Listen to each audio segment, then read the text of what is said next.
रामकृष्ण हरी. तुकाराम महाराज गाथा अभंग आणि भावार्थ. अभंग 132. माकडे मुठी धरिले फुटाने, गुंतले ते नेने हात तेथे. काय तो तयाचा लेखावा अन्याय, हित नेने काय आपुले ते. शुके नळिकेशी गोवियले पाय, विसरवणे जाय पक्ष दोन्ही. तुका म्हणे एक ऐसे पशुजीव, न चले उपाव काही तेथे.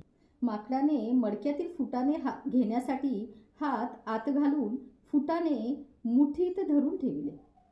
पारधी धरायला आल्यावर तेव्हा त्याचा हात काही त्या मडक्यातूनच निघेना. फुटाण्यांचाही लोभ सोडवेना त्याला. पण यामुळे असे झाले की ते मात्र अडकूनच पडले. तो काय त्याचा अन्यायच समजावा. त्याला आपले हित कशात आहे हे समजलेच नाही. अशीच बाब पोपटाची आहे. नळीवर पाय ठेवून फिरून तो खाली येतो आणि अडकला जातो.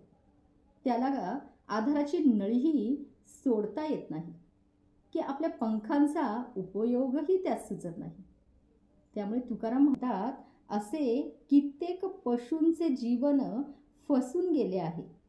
अशा जीवांच्या उद्धारासाठी संसारात आसक्त राहणाऱ्यांसाठी काही उपाय सुचत नाही.